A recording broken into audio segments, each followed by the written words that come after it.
Being paid to sit around and do nothing all day, it sounds crazy, right?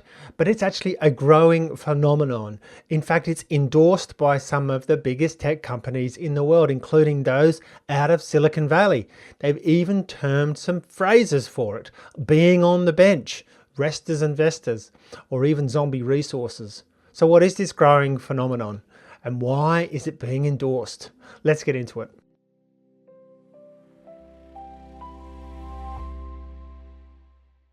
G'day, are you seeking to be a high-performance CEO, or perhaps to be a CEO in your own life? Then you've come to the right place, because we share real experiences from CEOs for you to learn from. And so you don't miss out, click the like button, subscribe, and turn on all notifications. Let's get into it.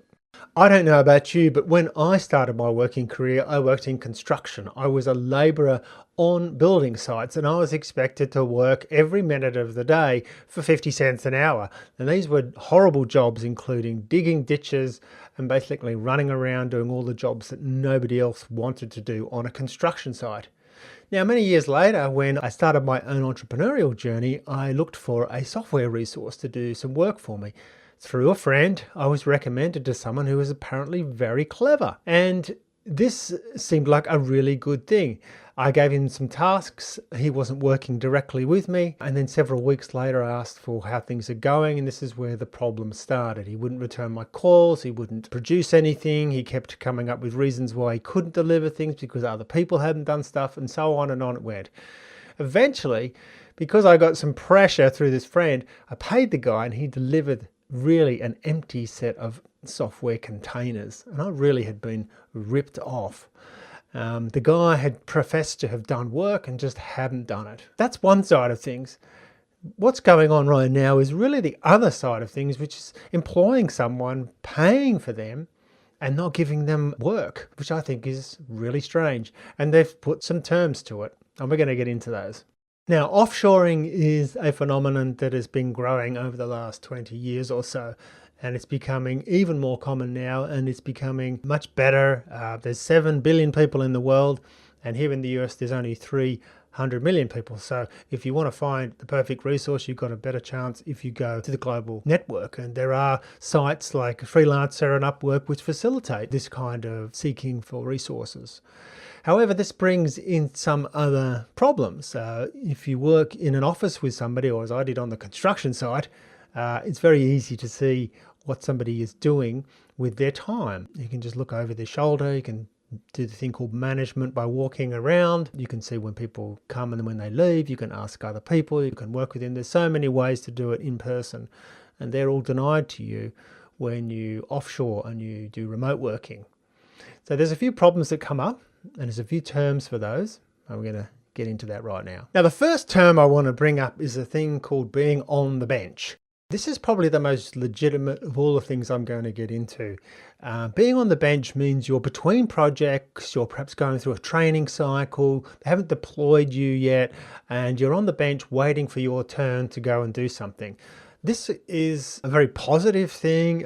It means the company is retaining and looking after its employees and keeping them around, keeping them skilled up and ready to be deployed. So that's what being on the bench is. Now, the second term, and this is pretty self-explanatory, is time theft or fraud. There is a story circulating on the internet of a software developer that was able to secure 5, yes, no less than 5 full-time roles and work across all 5 of those. And he kept those jobs alive for quite a long time, to the point where he had earned over $1 million. Now, this is fraud. Taking on a full-time job and not working at that job and then taking another job is fraud. Now, how did he do it? Well, he was a talented software developer, no doubt about that. And he was producing mediocre results across those 5 companies, and he was using the newly developed AI tools. So he was able to just about keep his head above water with that 5 roles. It's fraud, it's wrong, it's not the right way to behave, but it's really interesting how he was able to get away with that. Now, the next topic is absorbing resources. Why would you want to do that? Go out there and hire people and just bring them into the company? Well, it's to deny access to those resources by your competing companies. If those resources are in short supply, it's better that they're doing nothing for you than it is working to get the competition ahead. This is actually going on. It's happening right now, and there's not a lot we can really do about it. There's nothing illegal about it, but I think bringing people in and not utilizing their talents is bad for the company, and that it's wasting resources. It's making other people who are working hard feel resentful, and those people aren't putting anything on their resume. They're not building their skills and their talents, and their career is effectively on hold. The next topic is ineffective leadership or ineffective management. I believe that everybody wants to do meaningful work, and finding meaningful work is often the manager's challenge. We don't want to be working on projects that are dead ends any more than the company wants the project to be a dead end. So everybody wants to see their work out there in the field doing some good and being proud of that. And unfortunately, sometimes projects don't work out, they're dead ends, and the company needs to do their best to redeploy people quickly onto new and interesting projects. This is a leadership challenge, and we expect our managers to rise to that challenge. Unfortunately, sometimes that doesn't happen, and that means that people are just sitting around wasting their time.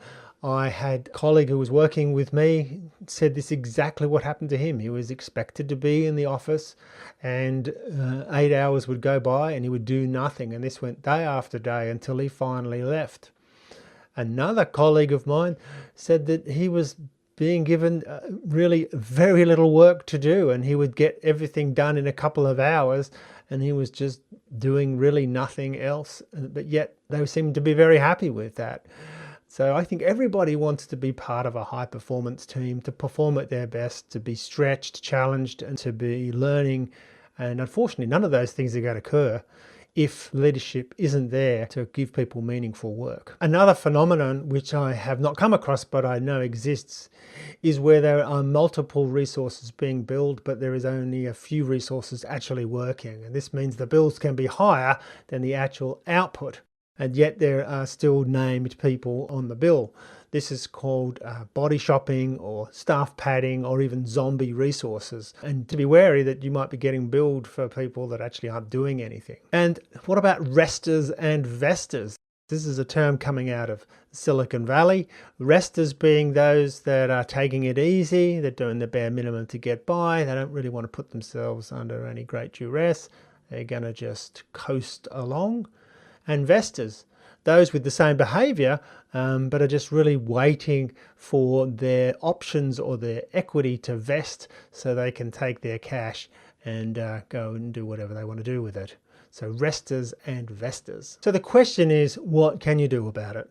Well, my company, Skillion, has been offshoring for 12 years very successfully, and we've seen quite a few things happen during that time. Some great stories. I won't go into all of them now, but we've pretty much figured a lot of this stuff out, and we know when things are working and when they're not. I'm going to give you 3 things that we do. We adopt a framework. We call it Scrum. You may be familiar with it. It's an agile tool. It requires that there are sprints that are created. The sprints have sprint goals. They have tickets. They're assigned to people. There's daily reporting, and there's a framework to which people can work into, and that creates transparency.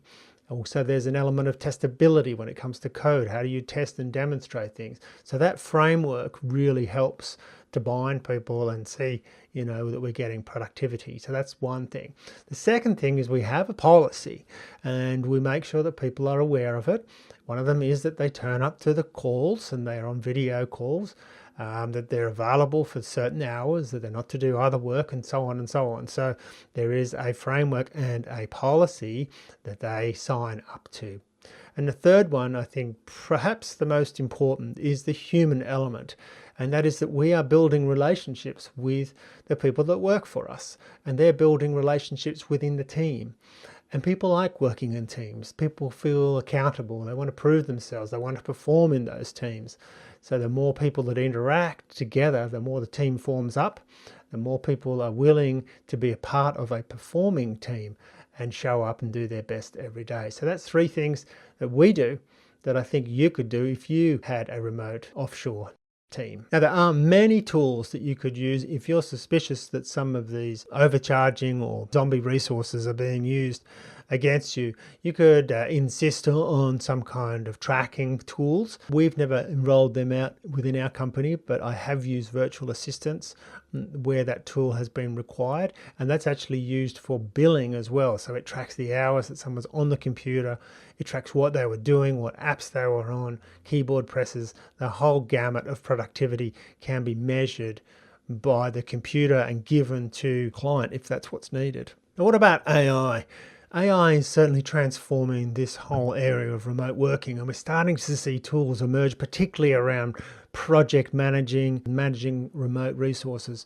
There's many tools out there. I can't go into them. Many of them I don't know about. They're emerging right now as we speak. But I would advise anyone that wants to bring on an AI tool to not rely 100% on that tool. Certainly use that tool as a way to brainstorm, to research, generate material, but then use a hybrid model. Use the AI with the human oversight.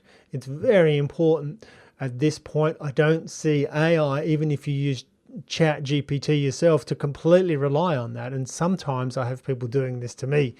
They're given a task, they run it through Chat GPT and give it back to me. And I have a strict policy that they are not allowed to do that. However, they can use whatever AI tools they like, but they are not to pass things to me or to anybody else that they can't stand behind themselves. So I think that's my advice about handling AI, is to use a hybrid model. If you found that topic interesting, then you might find many of the other topics we discuss in the CEO experience interesting too. Now, this week and going forward, we are now offering the opportunity to get on a discovery call with us. We're taking one candidate every week. The value of that is that you can talk to me and my team about your dilemmas as a CEO and how we may have solved those ourselves, or we can suggest some ways that we might be able to help you or work together to a solution. We'd be really interested to hear from you and your problems. Hope that helps, and thanks for watching.